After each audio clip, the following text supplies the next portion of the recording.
جمعیت طلبہ اسلام تحصیل نانا صاحب پشین کا نمائندہ اجلاس سینئر نائب صدر اور ضلعی جنرل سیکریٹری محمد محی الدین کے زیر صدارت جمعیت دفتر خانوزئی بازار میں منعقد ہوا۔ اجلاس سے جے ٹی آئی تحصیل جنرل سیکریٹری بلال احمد، مولانا محمد حنیف، نقیب اللہ، مسلم یار، معاذ الرحمان، عتیق اللہ، شکیل احمد، مجیب الرحمان، محب اللہ، دلسوری، حسب اللہ اور دیگر نے کہا کہ جمعیت طلبہ اسلام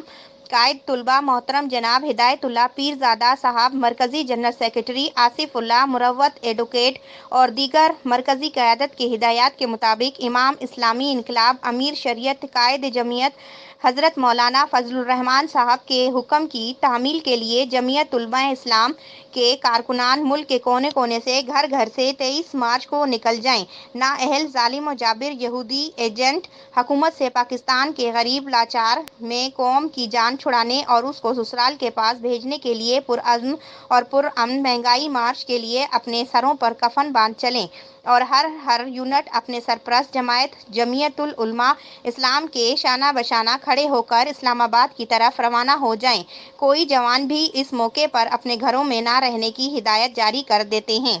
اس ویڈیو کو لائک کر کے شیئر کیجئے گا، چینل کو سبسکرائب کر کے بیل آئیکن کو پریس کیجئے تاکہ ہماری آنے والی تمام نئی ویڈیوز آپ کو بر وقت ملتی رہیں۔